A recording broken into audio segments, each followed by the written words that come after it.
സാറേ ഇതിൽ കുറച്ച് ക്യാഷ് ഉണ്ട്, ബാക്കി എത്രയാന്ന് വെച്ചാൽ പറഞ്ഞാൽ മതി, എത്തിക്കാം. ഇതൊക്കെ നേരത്തെ ആയിക്കൂടാതെ എപ്പോഴെല്ലാം ശരിയായാണ്. ശരി സാർ.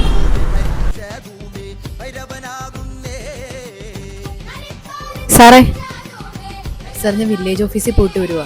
കുറേ ആയിട്ട് ഞാൻ ഇതിനു വേണ്ടി കയറി ഇറങ്ങുക. സാർ എങ്ങനെയെങ്കിലും എനിക്കൊന്ന് റെഡിയാക്കി തരണം. കൊച്ചി ഇതൊക്കെ നടക്കണമെങ്കിൽ അതിൻ്റെതായ കുറച്ച് കാര്യങ്ങളൊക്കെ ഉണ്ട്.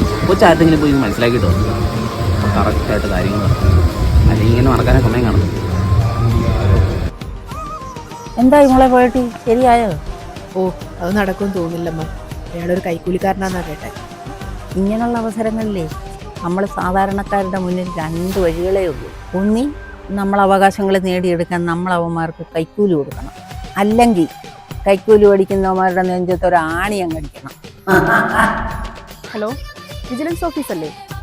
ഭൂമി തരം മാറ്റി നൽകുന്നതിന് 50,000 രൂപ കൈക്കൂലി വാങ്ങുന്നതിനിടെ വില്ലേജ് ഓഫീസർ പിടിയിൽ.